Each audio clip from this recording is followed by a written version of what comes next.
Hope everyone enjoyed their midweek break. Putin and Un getting together, pack against the U.S. bullish. Chips bullish. Nvidia, most valuable company in the world, happened pretty quickly. Got a lot of earnings to talk about on this Thursday morning. Marc Chaikin, 8:15 to give his assessment of the markets. Got some numbers at 8:30. I don't know if that's going to shake things up, but will be that quad witch tomorrow.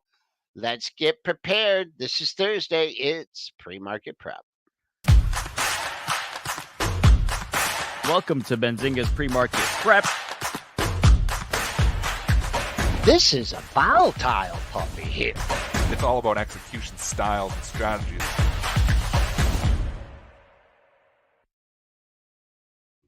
All right, good morning, traders and investors. Welcome to the pre-market prep show. We're in the green by 19.25 handles. A little lazy Sunday night, or not Sunday night, Tuesday night and Wednesday, but caught a nice bid off that 6 p.m. open last night. 55.88. That's your all-time high. That's the only number I could give you. The buck steady over 105, up 16 cents. TLT in the red here by 55 cents, 94.04. Crude over 80 and near 81, up 20 cents at 80.91. Gold trying to bounce up 540, 23.52. 52.40. Silver back over 30. That's 80 cents to the good at 30.37. And Bitcoin staying above 65K, up $1,760 at 66,235. Let's bring in not a sad triple D, but a happy triple D. Yeah, let's bring AB into this conversation here too, because I want to know if he was betting on the game. Obviously, I mean, we could have named the show Staying Alive. Great song. Oh. Yeah, and they're alive. They're alive and well. Staying alive one more time. And the biggest thing, AB, they stopped following the NBA. So now we start thinking they're following the dart game. Remember my dart game I played Friday night? I got up 3-0, got killed in game 4, can never get the momentum back, and lost 4 games to 3. So I'm hoping that they follow my brother-in-law's and my dart game there from the Friday night. 2 games to go. 2 games to go, baby. It would be the biggest comeback, like in NHL history. You know, like in modern, like I know the Toronto Maple Leafs did it back in 1942. But for McDavid to pick up the team and put him on his back, it would be such a great story. It's so far to go. We're counting our chickens before they're hatched. But, man, it's exciting right now. Coming back to Edmonton, though, right, for the next Coming back to Edmonton, it is going to be – I thought about flying out there. Like, it is going to be – and I did fly out there. The last time they're Game 6, I flew out there just for the game. I thought about doing it again, but I'm like, you know what? I'm too old, and I don't know if my heart can handle, 1, the stress, and 2, the partying that's going to go on out there because those Edmontonians, man, those guys and girls, they party. Okay. Maybe did you bet on it? No, unfortunately, I didn't bet on it because I think had I bet on it, I probably would have had the Oilers because I like taking, I actually don't know. I don't think they were big underdogs in that game. But basically, I mean, it kind of all comes down to this Small next underdogs. game because if the Oilers win Game 6 here, then it's all momentum is on their side going into 7. I mean, you still got to finish the job, but I think the Oilers fans would feel pretty good going into Game 7 after winning 3 in a row, if that's what happens tomorrow night. It's going to be a challenge, but it's been a blast. Everybody counted them out there when it was 3-0. I thought we had a chance still, but it's all McDavid. I mean, it's like the one-man show there right now. Draisaitl got to be hurt. That one goal where he dished it off. Dance through the team. Did we get more news on Nvidia now? I just saw it, or is this the way it's going to be? It's just the way it's going to be. Bring it up. Okay, move away because it's not a hockey show. I know. People, the playoffs are almost over, so you won't have to worry about hearing hockey. And I know when you get into the summer months, get slow anyways. Holy Nvidia is There's just something going on. No, Joel, no, you fall for it. You fall for it. You fall for it. You fall for it. You don't know what's going on? Is it still 8 o'clock prints? Yeah, it's the 8 o'clock prints. Oh, it's just all outside. All these prints are all the 8 o'clock prints. 40, 41.5. It's all again the retail brokerage overnight session print dump that happens between 8 and 8:05. They don't just put them on. they have to like do them like ding, ding, ding, ding, ding, ding, ding, ding, ding, ding, ding, ding, ding, ding, like that. So it's all the 8 o'clock dumps from IB, from, whoever else has an well, obviously Robinhood. I don't know if TOS has it, but all these overnight trades come. None of these trades are currently occurring. They're just late prints that happened overnight. So right now, NVIDIA, I can tell you right now, isn't trading really at all. It's 40.12 to 40.17. So all these 41s and 41.5s, all this oscillation, you can't trade on that. Those are old trades. It usually doesn't go. Maybe I haven't been noticing. It goes for 5 or 6 minutes on NVIDIA. Yeah, I'm a seller at 141.5, man. I am out there at 141.5. Yeah, I know. I'd sell too, 141.5 by 140, just make all that money. Look, I paper trading master. Sold 140.150, bought 140. Sold 140.150, bought 140. Look how much money I make on paper. Too bad you can't get really executed there, folks. That's why paper trading is stupid. Write that down.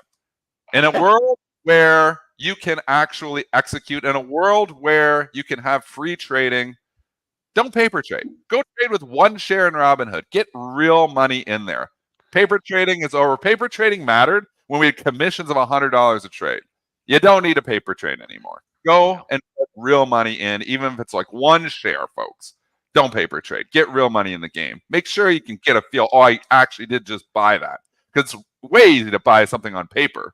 Because like right there, 140, I'll sell 141.5, I'll sell 140. You don't even realize most 99.9% of the trading population doesn't even realize that these are late prints. We figured that out. So that I confirmed it with Interactive Brokers. It's the retail trading dump at 8 a.m. All right, AB, you want to drive here? I mean, we do have some earnings, right? No, we're not done with NVIDIA. So go back. We didn't even talk. We're not done with NVIDIA. So one, it became the most valuable company in the world on Tuesday. We didn't have a show. It's now number 1. Called right here, folks. We called this when it was number 4. I said eventually it's going to be the number 1 company in the world. It is today. It has become the most valuable company in the world. Unbelievable. The March did not take more than, I think it was 4 months ago I called it on this show. And I also obviously called it my Twitter account. It's been an unbelievable run. Is it over now that it's number 1? Is it just like crash and burn? I mean, everybody is chasing this thing now. It's up 3%. Is there really a headline here today? Like, I don't even know if there's anything major. They just can't stop buying it. They come back from their holiday, their one day holiday, and they're like, we just have to buy NVIDIA. We can't stop ourselves. We have to chase. It just goes up every day. It's going to $1 bazillion. We better just buy. That's what the market's thinking. I mean, it's so overbought. So overbought. But the party just continues. All the chips. And AB is going to get a word in here in a second. But you got NVIDIA, SMCI, and we're going to throw this to AB because he called this SMCI. I bought it because AB called it. I even tweeted it out on Friday morning. I was like, AB is saying this is going to be the next one that splits. I was like, you know what? You're right. It is going to be the next one that splits, I think. And I bought it too. I bought it at $896 1 day ago. 1 day ago. It's $962. I'm like, holy. I'm like, I wish I would just put all my money in that. I put like 3% of my portfolio on it. Not enough, but wow. AB, call. Go. Thank you. I mean, the thing with SMCI is I do think they will eventually split, but I think even outside of that split, that there's some reasons to be bullish SMCI here. You hear about what they're doing, working with NVIDIA, and that's the thing at this point. Any company that NVIDIA, and we'll get to Jensen Huang mention a different company, but any company that NVIDIA says they're working with will get this bump now because NVIDIA is so loved. But that's telling to me that NVIDIA is working with SMCI in this space. And so, I think SMCI right now, I bought some too, after we talked about it on Tuesday's show. But we'll see here, Dennis. I mean, what would you be targeting? Would you sell if it gets back up to all-time highs? I don't know. I basically rebought where I sold it because I remember I had it long from 300, and then I sold some at 600, and then I sold the rest of it at 900. I kind of just have rebought the stock that I sold. I don't think I'm as large as I was. I'd be close though. I don't think I went as large as I was originally in it. So I think I kind of just rebought the shares that I sold at 900, and I bought them at 896. So I basically just, I'm back in the trade.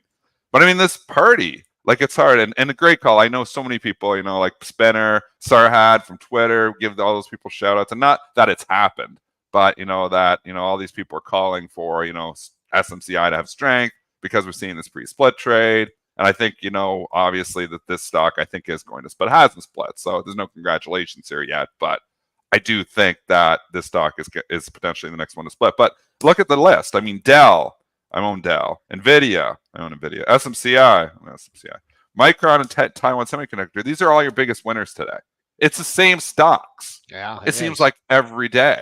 I mean, we come in, IWM's like basically flat, and Nvidia's up another 3.5%. And AMD is not participating. It's up $1, but it hasn't been participating. SMCI is up huge, up 4.6%. But Micron's going up every day. It's up $3.55. Taiwan Semiconductor is up another 1.65%. I mean, I was long Taiwan Semiconductor overnight. I already sold it, but it's been unbelievable. These stocks, they are just one. Well, at least we didn't call the top trades on. right now. What was we were on Tuesday, right? And we were all was the case for the chase and everything, and we were all worried. Yeah, we were right. We're right because it go 3% again. Maybe we should just have an Nvidia channel, and that's all we do is just call out. We get a lot of listeners. Yeah, just call out the price action. I mean, I try and give. I mean, it's possible to give levels, right? In Nvidia, right? Until you get a level. I mean, it was just. I'll tell you right now. Just watching that fake 5-minute trading at 141.50.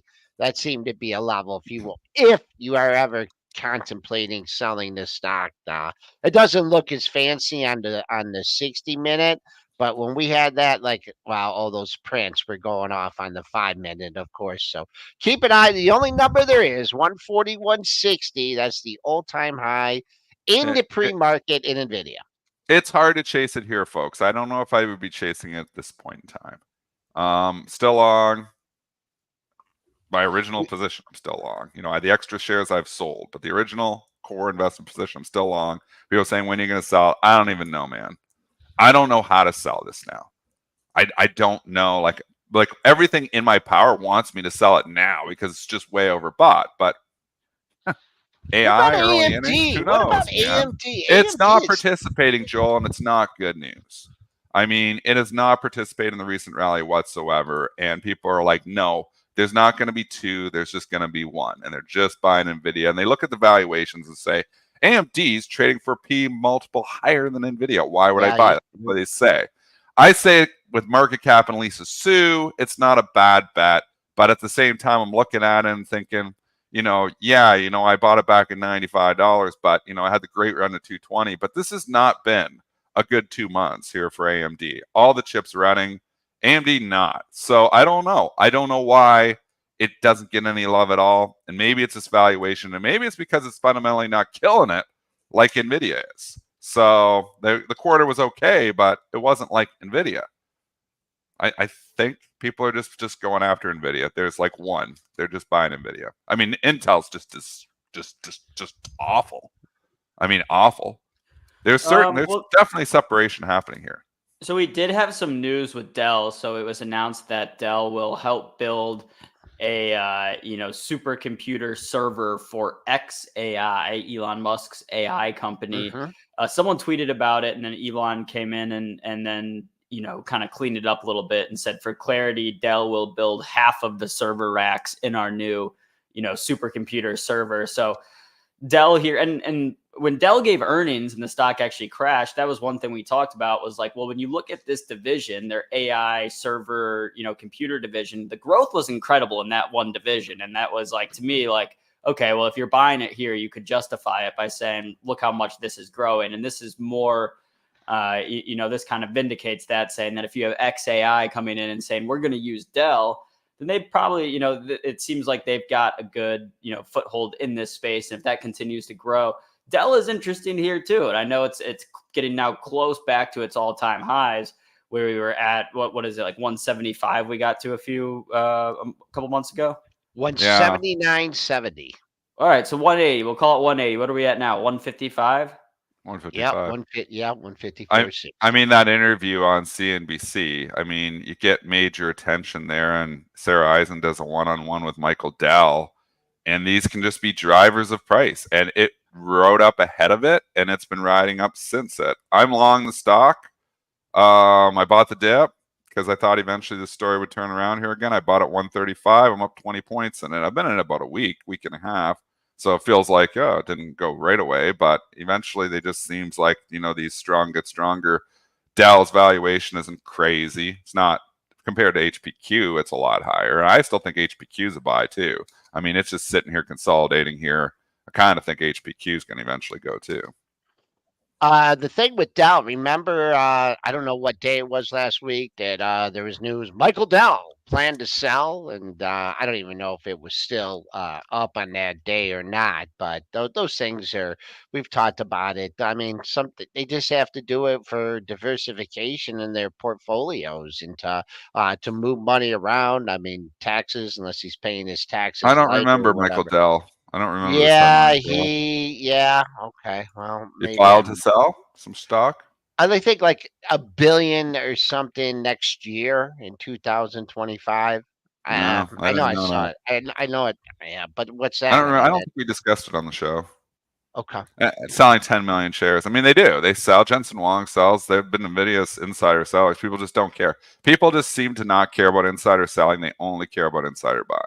You can go and sell 10 million shares, but if you go and buy 1 million shares, the stock will fly. I mean, it's just such a one-sided market. Nobody cares. And the reason, again, because like you said, people sell because they got to live. People buy for only one reason. They think the stock's going higher. Silence. Look, wasn't that comfortable silence? You know, have uncomfortable silence, and then I you have thought I heard comfortable I thought I silence. heard Mark sneak in, but Yeah, that was comfortable obviously silence. I think it's time to bring Mark in because obviously we didn't know nobody has anything to say. no, I don't see Mark yet. Oh, He's usually on time too. So, He's is it usually okay to pumped do up. earnings stocks now, Dennis, or do you want to talk about Nvidia more? okay. Do some earnings.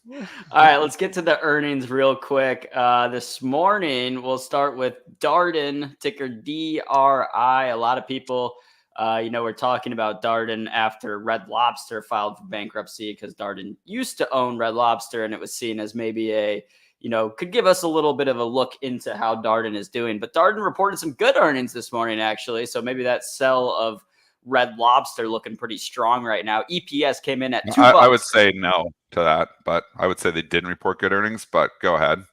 Okay. Darden reported EPS of $2.65, beat the $2.62 estimate. Sales came in slightly below estimates, 2.95 billion versus the 2.97 billion.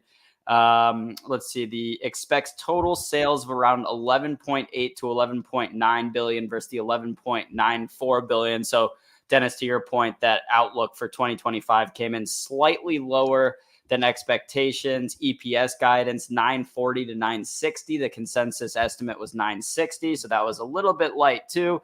Wedbush came in after the report and maintained its $170 price target on the stock, currently trading at around 156 as we head into the open. Yeah, so this is one example of like just the stock has just been absolutely not performing well, and people definitely worried about the Red Lobster and the stock. And this is a food stock, restaurant that doesn't move a lot, but in the last 3 months, it's down from 176 to 151. So this is an example of low bar, and this bar was very low. But you know what? They didn't cut the dividend. They didn't come out and they didn't really miss on they didn't miss on the bottom line, even though they slightly missed on the top line. They didn't lower that much, so all it is a relief pop. But I'm not coming in and buying stocks on relief pops. I'm not coming in buying Darden Restaurants, which is all the same restaurants as Red Lobster, very similar. Olive Garden, obviously they have a whole bunch of them there, but they're all kind of same type of restaurant there, that casual, like quick casual restaurant. I just think this is not the place right now. So I think there's a lot of better places. I think the rally is a gift. I think this stock eventually resumes its downtrend. Got a nice pop up here, a real nice area. 58.24 is your pre-market high, and then just look at these areas back in April. You popped out that area in the 58 handle twice. Now you backed off over a couple dollars, so I think you'll just have to pick, and really no intermediate high to contend with in between that. So keep an eye. I guess 157 would be the high above that. You are trading below it. That's major resistance. Coming back on the downside, this 155 area was pesky. It broke down from there in May, tried to get there again in May and broke down. And then you had two highs in that area. So what the Darden Bulls want to see is hold on to these gains. Better yet, hold on to this 155 area. And instead of having, it being resistance, make that support. I'm just afraid if you can't hold 155 over the next couple days, you might see something like a Lululemon leak, right? You got up there and then couldn't hold it. So 155 important on the downside for DRI, 158, both 4-star levels on the upside and downside for Darden Restaurants, and those Olive Garden breadsticks aren't too bad. I can't remember the last They're time I always had good. those. I like the food. I like the restaurants, but I just think this is not the place I want to invest right now. That's a good point. Yeah, I mean, if you think about it, like for the overall economy, if there is any slowdown, spending money like a couple $100 to take your family out to Olive Garden is a pretty Gets easy hit. thing to cut back on. Yes. And if the economy stays strong, there are probably other places that you want to put your money in instead of these. So it's like, either way, which way the economy is going, there might be better investment opportunities than these kind of, I don't even know how to describe it because they're not really, I guess, like casual sit down, Yeah. casual sit down restaurants, which, I don't know. At that point, like I'd rather just go somewhere local, whatever. You're spending about the same amount of money now. If you go to Olive Garden and spend $50 for a meal and a drink or two, it's like you can go anywhere for that basically at this point. All right, other earnings stocks. We had Accenture report as well. Sorry. Okay, so Accenture came in. Oh, looks like we're giving up a little bit of the gains. Sorry, give me one sec. My computer's being slow. Accenture came in this morning.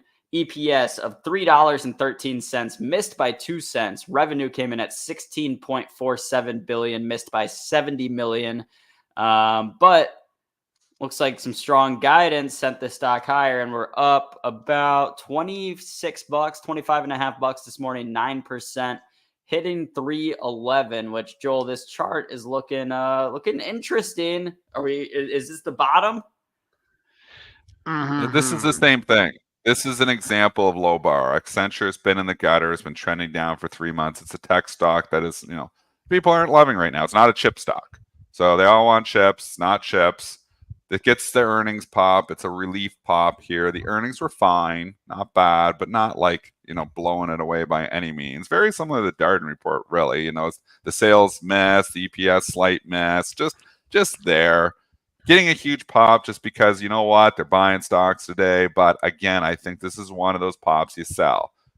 Simple. Selling rips and stocks and downtrends, buying dips on stocks and uptrends. This stock's in a clear downtrend. It's getting the earnings rip. I'd be a seller. Coming up into a good area where you failed a little bit in the end of April, but really failed in May several times here at this 312, 314 area, pre-market high, 314.5. So once again, it's funny. We look at these charts, similar thing, downtrend, opening up into some resistance, opening up in this area. So you know what? If you catch a bid early in this, doesn't violate the open by much, sure. Yeah, maybe some room on the upside a little bit. Next number would be 320. But with stocks like this, having the pop in downtrends, having good earnings, really holding those gains early on, really determines because, like you said, there's a lot of people. What if you just did this for an earnings play? Oh, I'm scooping this up under, 290. Wow, getting more under 280. Boom, what more, you expect a nice pop off earnings. So ugly red on the monthly too, just 3 big down months in a row. Last month's close, we are above that for now, but we'll see what happens with that pre-market high coinciding with some daily highs. Next. All right, next. We teased it earlier, but let's go to HPE real quick. Getting a bounce here after a mention from Jensen Huang, of course, the Nvidia CEO. This is not for Nvidia, though. This is for Jensen Huang, I guess, is starting a new company. And so he let's see. I didn't really understand, I guess, this headline right when I saw it, but Jensen Huang, HP Nvidia is a massive partnership exits. He was speaking at a conference and talked about the Hewlett Packard Enterprise teaming up with Nvidia. But Joel, I thought you mentioned that it was not for a partnership with Nvidia. Yeah, it's for one of his companies. One of his other related AI companies. It did say the name. What else he need to do? He need to mention, Nvidia, Huang, AI. I mean, that's all you need. And plus, the stock has had the momentum from its earnings run here, post Gap earnings and run. go from earnings. Yeah. Oh boy. Now this one, if you look at it, well, we have no history because they did the split. So this is new all-time high for HPE. Backed off a little bit of well, that was probably the high from Friday. High from Friday is probably a good number. 2282, we're at 2240. So keep an eye on that. After that, maybe a whole number like 23. But gap and go after earnings, and now getting an AI mention. What other catalyst would you want? Yeah, and so Huang was talking about HPE's. And this stock trades. Oh, What happened, Dennis? No, AB was talking. I actually shut I it was up just going to for him. say, so I was reading more about it. So Huang was mentioning HPE's cooling, their ability to help these AI data centers cool the servers and stuff like that. So it's more like the technical side. Nvidia and Jensen Huang's other AI companies can use HPE's technology to help cool these data centers and supercomputers and stuff that you need to power all this AI stuff. HPE trades 15 times earnings on a forward basis. It's 11. The stock is super cheap. HPQ, which is obviously the PC and all the other stuff in there, is 10 times forward earnings. Both of these stocks, HPE, HPQ, are actually very much under a market multiple. Both of these stocks, if they start getting AI love, could merge. I would not want to be short either of these stocks. I would buy pullbacks on both of them. Yeah, I mean, I think HPE, Dell, like anything that's in this space of the data center, like server space, Yeah. like to me, it just seems like, a no-brainer, but I don't want to say that because it's as soon as you say that, then that's when the stocks start to come down, which they're probably, like we've said, there probably will be a pullback in these names eventually, but it doesn't seem like today's the day, and it wasn't Tuesday. So, I mean, I don't know when you stop chasing. I think HPQ is starting to look a lot better here. So HPQ is starting to perk up. This HPE is just marching here. I don't think this slows it down at all. Again, the case for Chase, I'd make a case to chase HPE here. I'd make a case for it.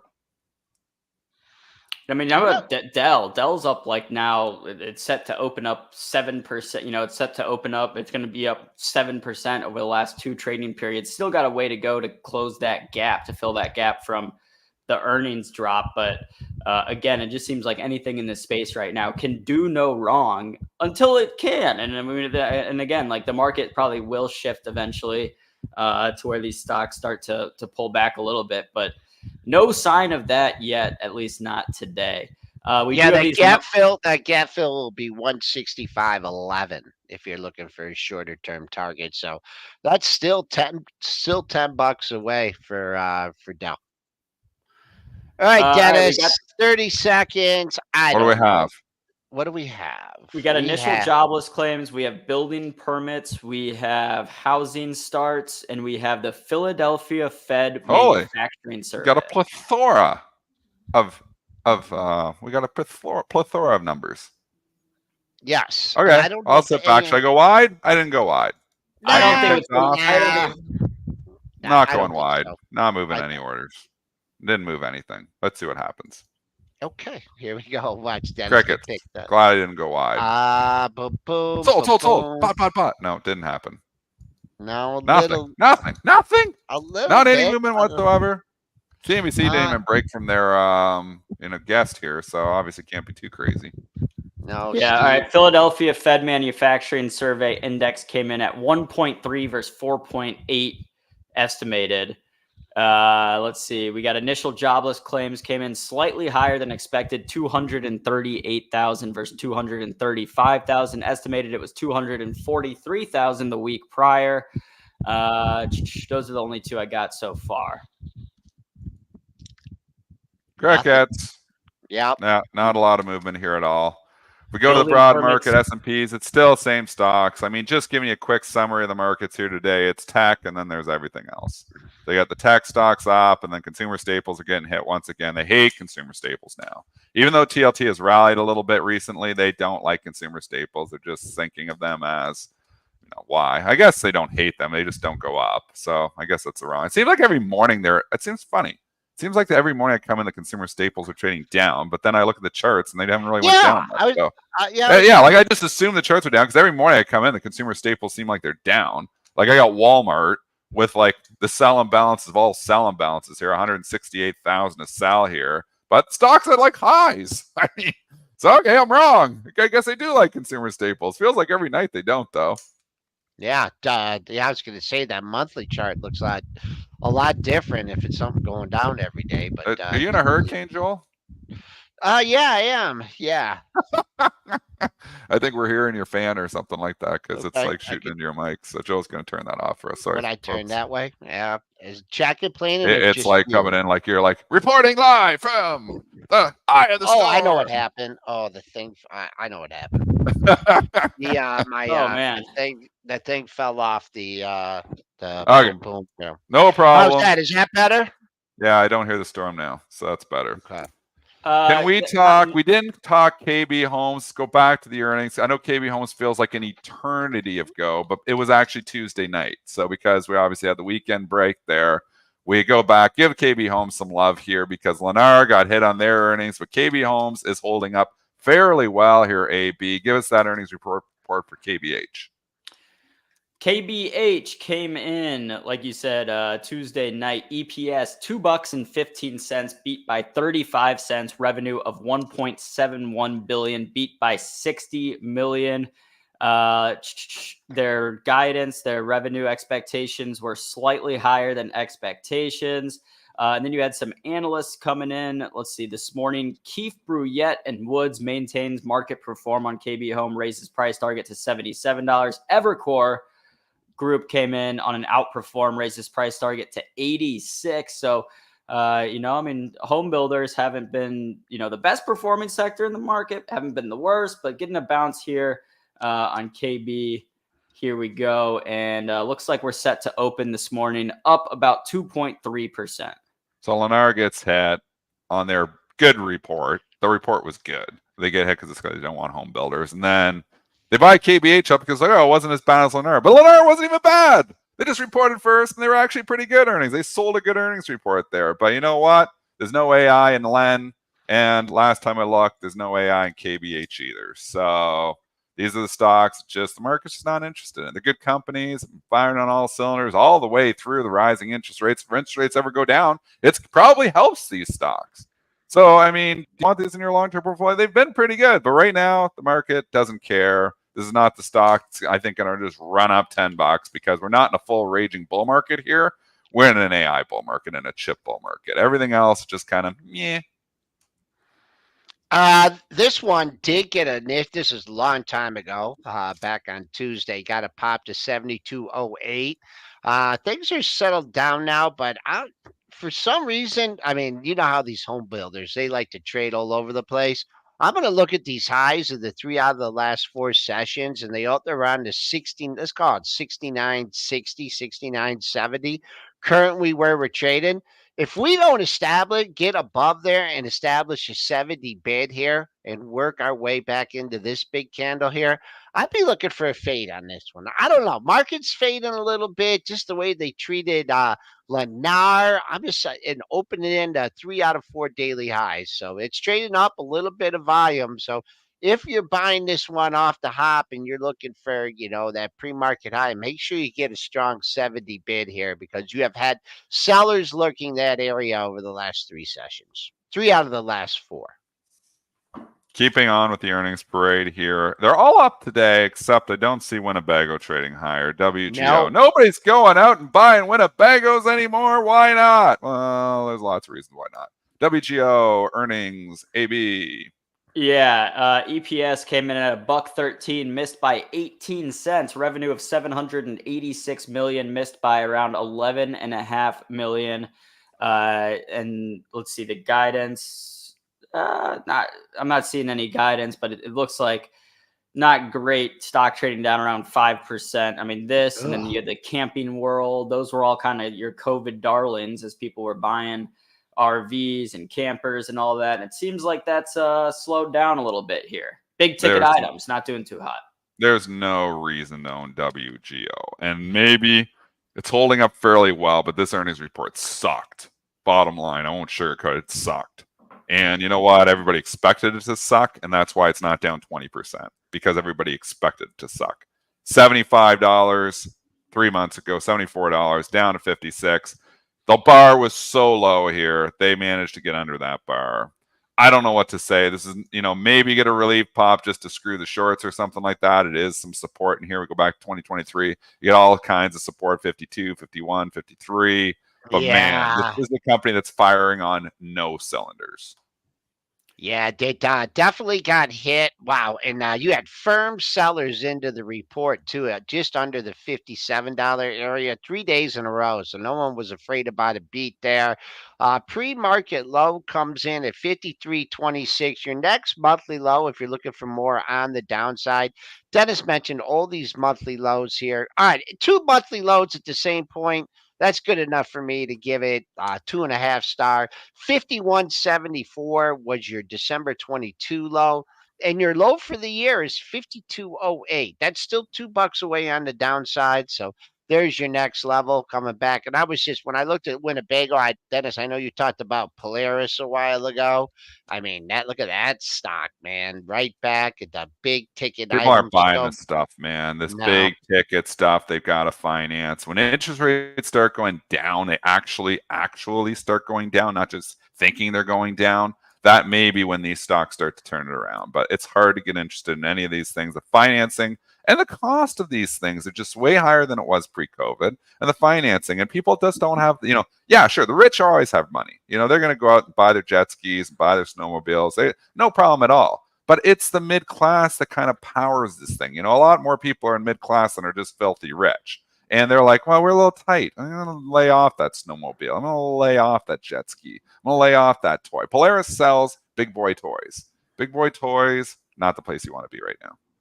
I have, going back to Winnebago real quick. So I drove yesterday from Detroit to St. Louis, about a 7.5-hour drive. Pretty easy. I mean, passed by a lot of mobile home, or not mobile homes, a lot of RVs, campers, etc. on the highway. But I was thinking about it, and this might be a stupid question. If you have a camper, so you've got like a pickup truck and you're pulling your camper and you're doing a cross-country trip or something, if you stop somewhere and then you're driving your truck around, how do you protect your camper from getting stolen? Like, what's to stop someone from just hooking that up to the back of their truck and driving away with your camper? Trailer lock. I mean, you got bolt cutters that can steal it, but there's this little hitch locks. I got them on my boats, and I got them. So how good they are. They've got they got usually the protection, so it's hard to even get the bolt. But these thieves are so good.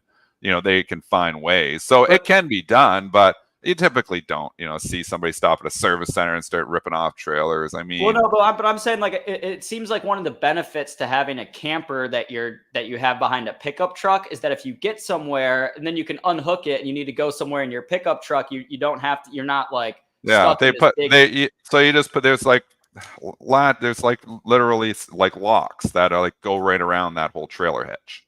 So then you got the key and you open it up. So they're trailer hitch locks. So they go on there. Like a bike lock, but for your yeah, but they're heavy duty. So hard to get a bolt cutter in there. You got a torch, you can do it. I mean, thieves can find ways, but it's going to be fairly inconvenient. So it's easy. Some people don't lock them up at all. They just trusting world. I mean, up in Canada, a little bit more trusting maybe. I don't know, our area. I think a lot of people don't even put those on there at all. But they do get stolen. They do happen. Like my place in Windsor, I remember they stole the trailer right from. So there was a depot, like a town depot, just like a couple places over from my house, and they stole the trailer right out of there. So I mean, same, just backed up truck and gone. So I mean, it's good to have those trailer hitch locks, but they can still break those. It's a This was nighttime. something I thought They about can get through. yesterday. It's just going to slow them down a bit. I figured there had to be some sort of deterrent. Trailer hitch locks. Yeah.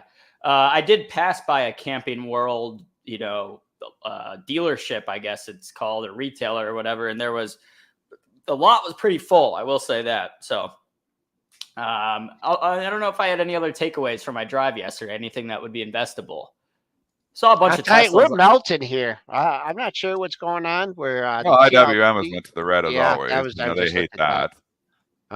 The old Juneteenth bump overnight to the all-time high, 55.88. So that looks like that's safe for now. Looks like the high of the day is in, right? What about the low of the day? It's the tale of two markets. Like, we got to keep saying it and giving it love. Like, there is literally, there's a bear market going on in so many stocks. I mean, we can keep saying, look at S&P blinders on here, but it's not just the IWM. It's not just the small caps. There's a pile of other stocks that are just, not doing well at all here.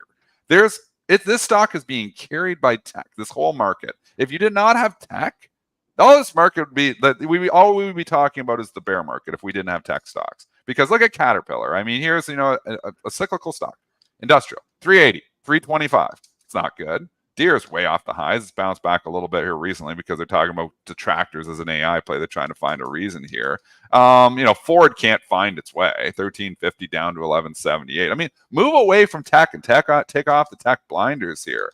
It's not been pretty. You got the Lululemon stories. You got the Celsius stories. You got the Cathy stories. ARKK is sitting here near a 52-week low. There's a lot of stocks in there, a lot of tech companies in there. So it's not even all tech doing good. Some tech's actually doing bad. So it is literally the tale of two markets here. It's Nvidia driving the bus, Q's driving the bus, and everything else kind of sucks. You got Lilly, you got pockets of strength, but there's a lot of pockets of weakness here. UPS, Joel, look at UPS. Oh, that's been a disaster. Disaster. This is like a sign of the economy. FedEx, same thing, 290 to 248. I mean, we could keep talking about how much we've been in a bull market. It's not the case, folks. This market has been actually pretty crappy for a lot of stocks. There is non-participation. Like, I don't know the stats, but I would gather, I wouldn't be surprised if there's more S&P stocks that are down on the year than up on the year. And I don't have those stats in front of me, but it would not surprise me if there's more S&P stocks down on the year than up on the year. In a year that the S&P is like 20%? That'd be an incredible thing. Like, maybe you guys got the stats. Chat, those stats are out there. What is the average stock in the S&P up this year?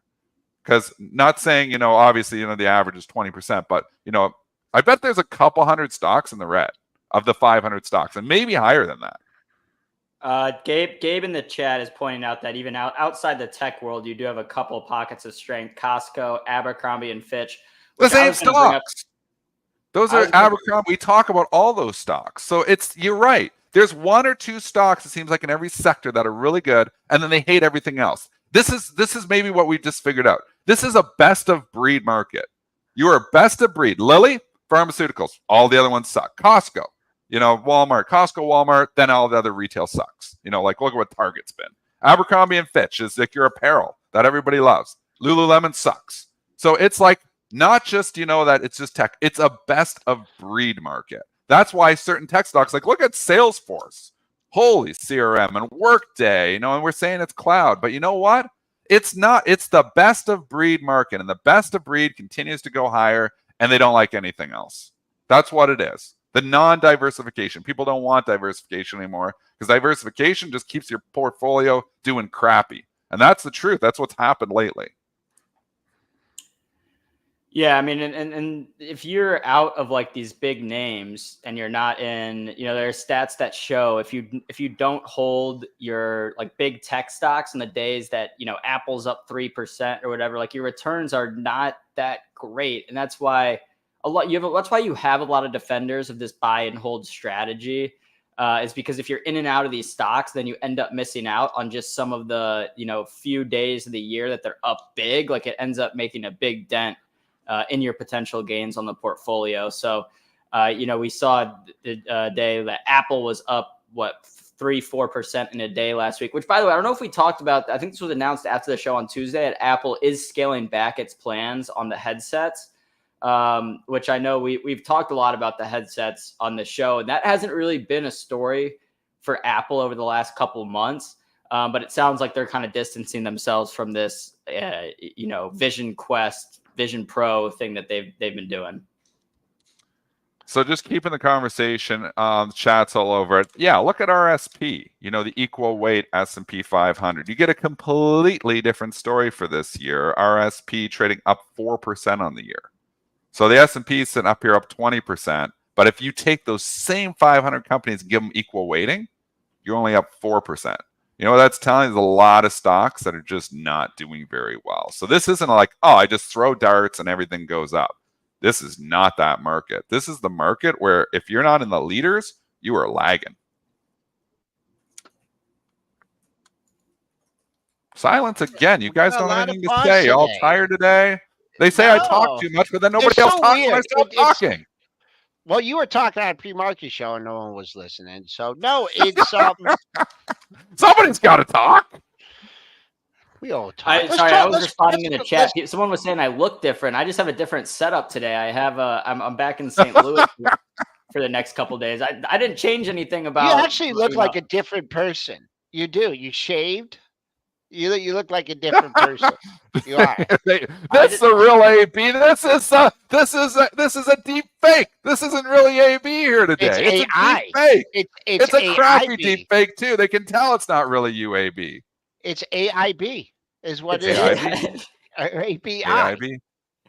I didn't think having a different background would put my identity in question, but I guess it has though. We don't believe it's you now. I'm not even talking to fake AIB anymore. To get the real go get them out of the closet, get the real AB out. People are saying my hair. I didn't even get a haircut. Your hair does look. It looks like my hair. It looks like kind of all over the place. So your hair always looks good. My hair is always the bad hair. Let's go Krogering. Let's go Kroger. We're picking on. Stop picking on AB. Kroger. All right. It's a chat, not me. Where is Marc? We need Marc today. He screwed this whole show up. I don't know. Marc didn't show up, and now we're off the rails. We need Kroger. HPE is flying. They like HPE now. Reported earnings this morning. EPS came in at $1.43, beat the $1.34 estimate. Sales came in at $45.27 billion. That beat the $45.04 billion estimate. Outlook was pretty good. They reaffirmed guidance. Stock trading up about $2 this morning, 4%. So, hey, grocery stores, we know that they're expensive. We know people are spending more money at the grocery stores because all the food is still hiked up. But looks like Kroger is able to deal with some of these higher costs here. Yeah, that's all I'm going to say. Kroger, that's where you want to invest. Kroger, really? Really? This is the big idea here, folks. I don't know. It's up 4%. I'd sell it. It is. No AI in Kroger either. It's a simple market. Is there AI in there? I'm not interested then. That's where I'm at right now. That's the stupidest market, but that's where we're at. 54.50 pre-market, actually 54.82. But if you're going Krogering today, 54.5, 3 highs right in that area. So let's see if you see some sellers ahead of the pre-market high. Gapped up on Friday, but gapped up on Tuesday, but kind of faded.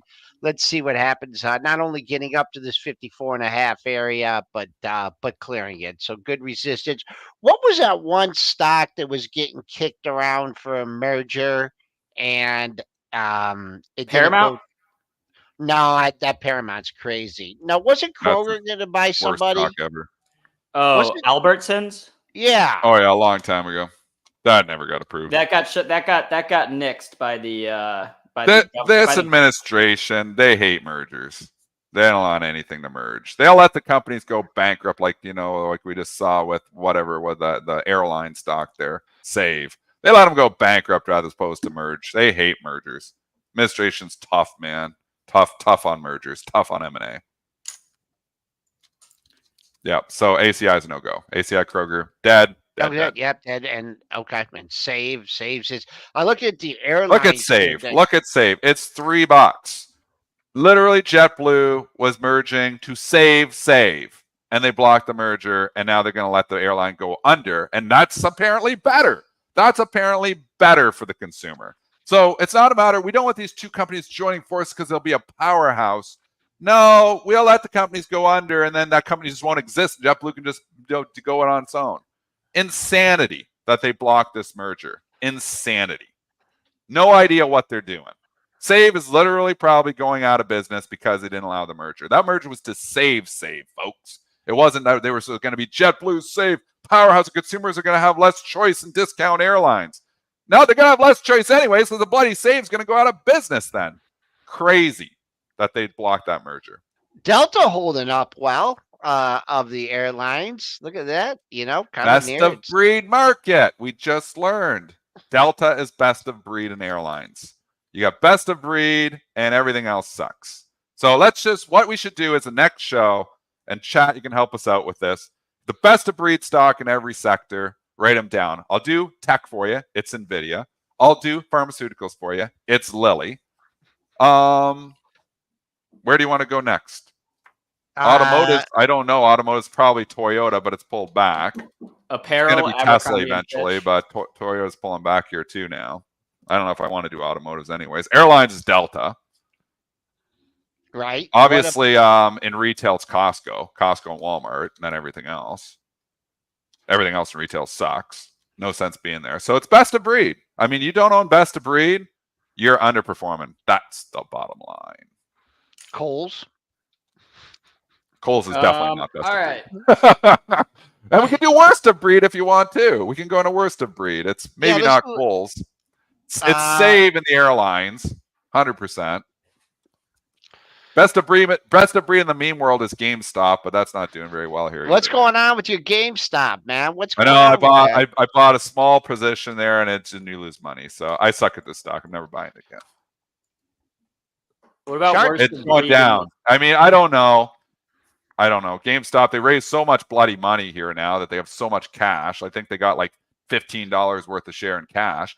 The one reason I think GameStop could actually eventually go higher here is, one, they have so much cash now.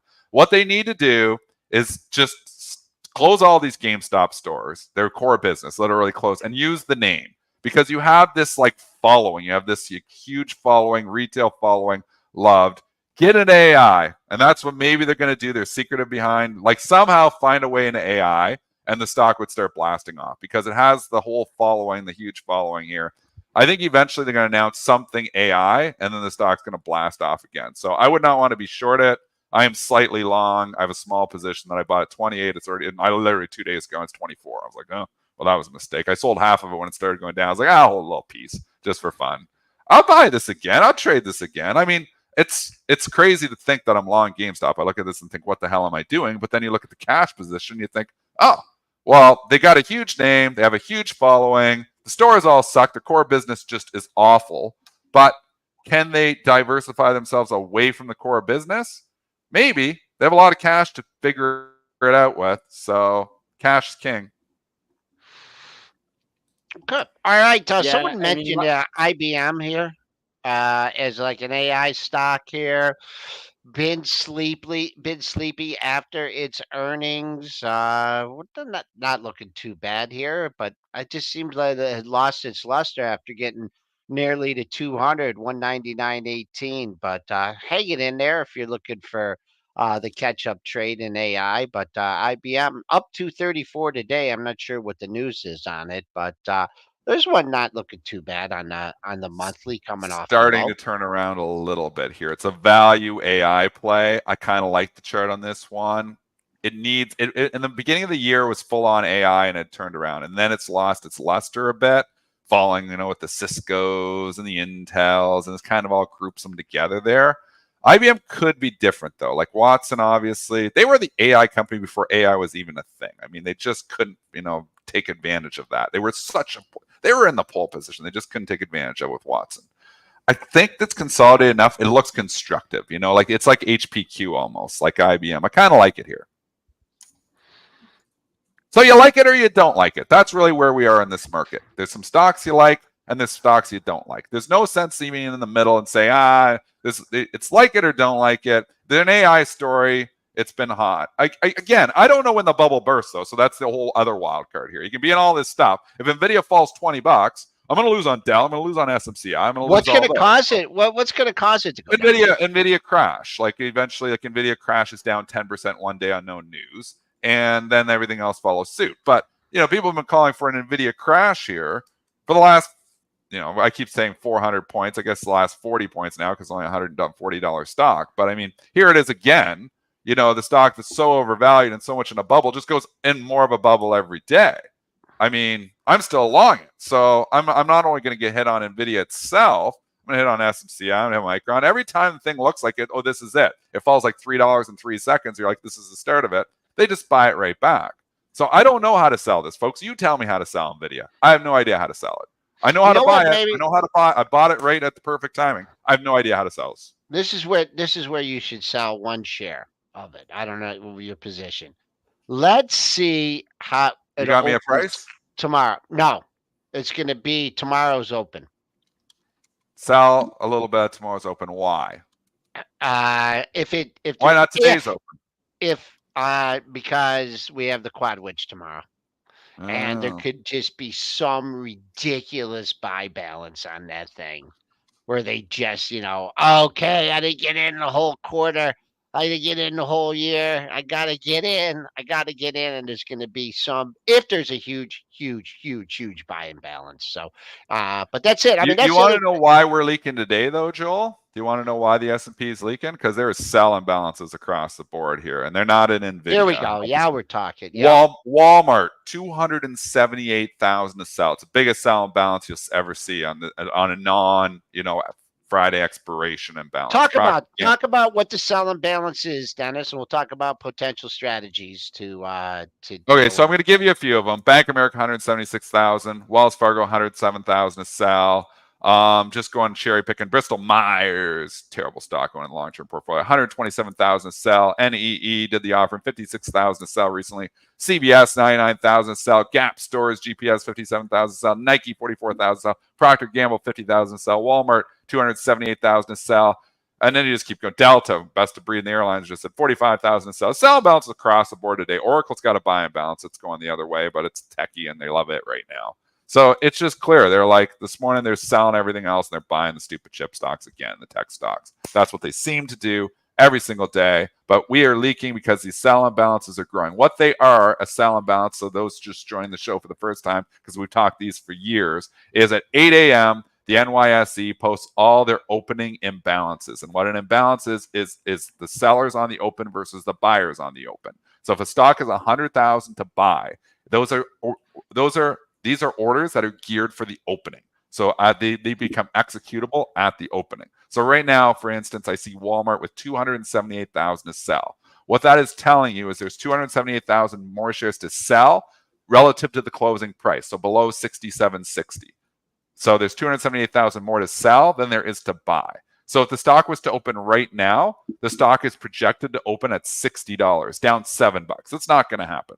It's way early. There's going to be orders that come in. I come in, provide liquidity, not going to allow Walmart to open down $7. But right now, if, other things being equal, it would open a lot lower. Really? So what's happening is traders are selling this in the pre-market, and then they're putting their opening buys in. And they think they're going to be able to sell it at 67.28 right now and buy it lower because of this huge opening sell. They can flip. One institution can come and say, I want to buy 500,000 the open, and it would flip to buy, just like that. One order. So it can change. But 278,000 shares to sell is significant for Walmart. That's why the stock's trading down the pre-market.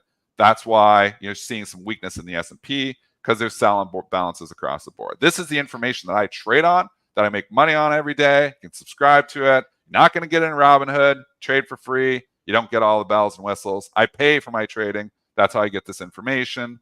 IB gives it to you. Interactive Brokers, if you have an Interactive Brokers account, you can get this. This is the imbalance feed. NASDAQ imbalances post at 9:25. So they don't post till 5 minutes before they open. So we're just in the dark here on NASDAQ. We have no idea. But New York, we know from 8 a.m. if there's selling pressure or buying pressure. And the reason you don't go out and tag it ahead of time is because you don't know if that selling balance, if someone's going to come and say, "Oh, I want to buy 250,000," which at this point, at this I level, sometimes tag them ahead of time. If yeah, I you know. feel like I feel like it's real, it's been there, and there's probably not going to be a big buyer. Like I did Procter and Gamble the other day. I tagged it on Tuesday morning.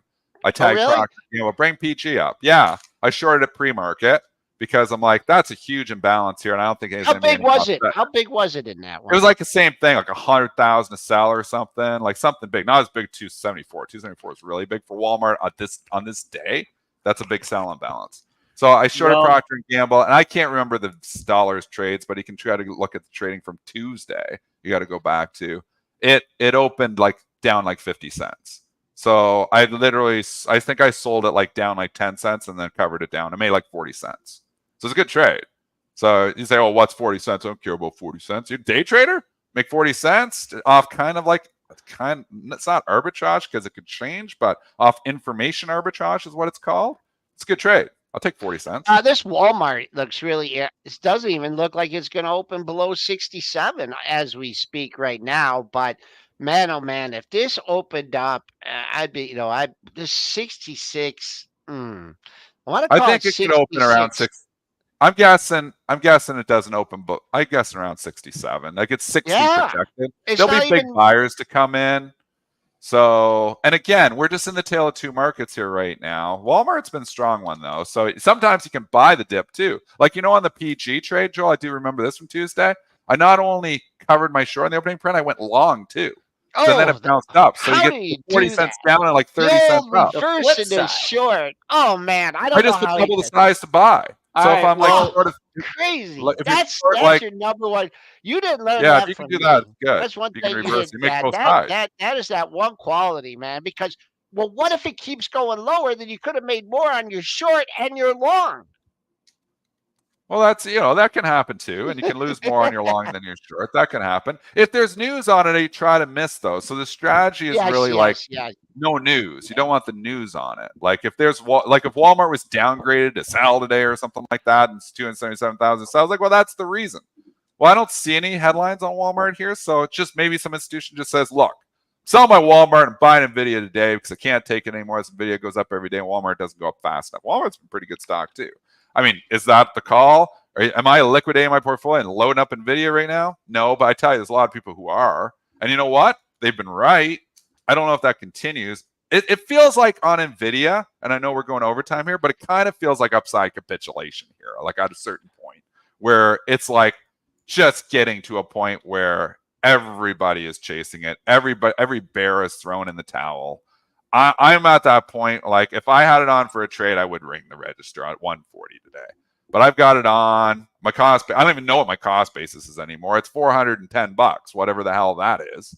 So what's $410? On the pre-split, $41. So it's like, I don't know. Do I want to like bring the register here up 280% or whatever the hell I'm up in it, or 300%? I don't even know.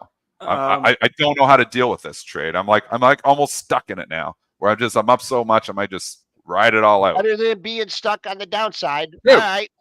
All right. Well, the solid balance has brought us back up below mid range on the session, which is no big deal. We're still up 12 and a half handles. So I guess you just got to, it kind of feels like the high of the day is in. I don't know for sure. We'll see. The pre market low is 55.60. That's right with your all time closing high print from Tuesday. So we'll keep an eye on this. And then tomorrow, we'll see if the quad witch expiration brings us any kind of weakness in this market. It's just buy, buy, buy. Love to see just crazy buying balances tomorrow off the open. Just have like this crazy 50 handle open and then see if you get some capitulation. But we'll have CC Legator. He'll be joining us. CC, we love you, CC. CC will be joining us to wrap it up. And AB, that's it for today. And anything you want to add? No, I was gonna say we're talking about imbalances tomorrow. We might get some more big imbalances on the quad which day. I was gonna, that's crazy day. Yeah, I was gonna tease and see who we had coming on, but you answered that. We've got CC. Who else for a quad witching day? So make sure to come back and join us tomorrow, 8 a.m. Eastern.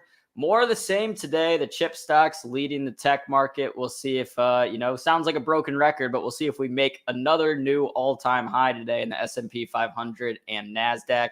Again, we'll see you guys tomorrow morning, 8 a.m.